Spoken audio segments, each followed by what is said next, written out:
Punta natin si nanay, nakaganyan ka. Gusto mo? Dali. Sabi mo nanay, baby ka.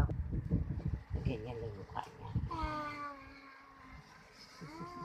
Bakit yung baby may ipin niya? Ay, ba't ganyan? Ang laki. Ang laki na niya lumabas sa nanay niya.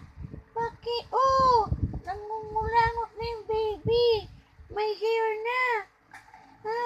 May hair na ang baby. Oh, may sipon. Nasaan ang sipon? Uy, ito na po ang baby niyo, oh. Ay, ang guwapo naman. Eh, bakit may tit na? Big na yan. Hindi na yan ang baby. Big boy na yan.